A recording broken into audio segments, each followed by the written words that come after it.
একটি মানুষ কিভাবে তার সফলতাকে আঁকড়ে ধরে রাখবে। একজন স্টুডেন্ট তার শিক্ষককে প্রশ্ন করলেন, শিক্ষক, সফলতা আমি কিভাবে পেতে পারি, আপনি আমাকে একটি উদাহরণ দেবেন। সেই শিক্ষক বললেন, তুমি আগামীকাল অমুক নদীর ধারে আসবে, এবং যে টাইমটি শিক্ষক তার ছাত্রকে বললেন সেই সেম টাইমে ছাত্রটি ওইখানে উপস্থিত হলেন। শিক্ষকও টাইম মতোই সেখানে উপস্থিত হলেন। শিক্ষক ছাত্রকে নিয়ে ওই নদীর বুক পানি পর্যন্ত নেমে গেলেন। নেমে যাওয়ার পরে ছাত্রের মাথাটা শিক্ষক পানির মধ্যে চেপে ধরলেন। এটির ধারাবাহিকতা ছিল 40 থেকে 45 সেকেন্ড।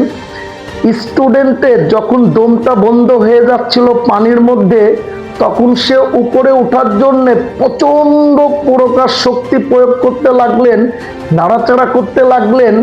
যখন শিক্ষক দেখলেন যে না, এখন আর না উঠাইলেই না, তখন উপরে উঠাইলেন। উপরে উঠানোর পরে ওই ছাত্র হাসপাস করে নিঃশ্বাস নিলেন এবং শিক্ষককে প্রশ্ন করলেন যে আপনি এটা আমার সাথে কি করলেন।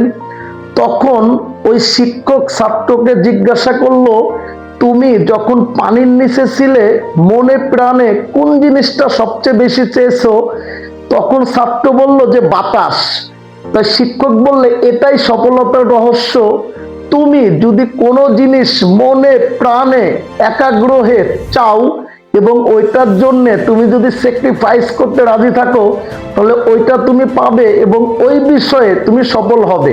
এটাই সফলতার সূত্র। অর্থাৎ আপনি আমি কোনো কিছু যখন মন থেকে চাবো এবং ওইটার জন্যে আমি যখন প্রচণ্ডভাবে কাজ করব পরিকল্পনা মাফিক, ইনশাল্লাহ দেখবেন সেই বিষয়ে আপনি সফল হইতে পারবেন।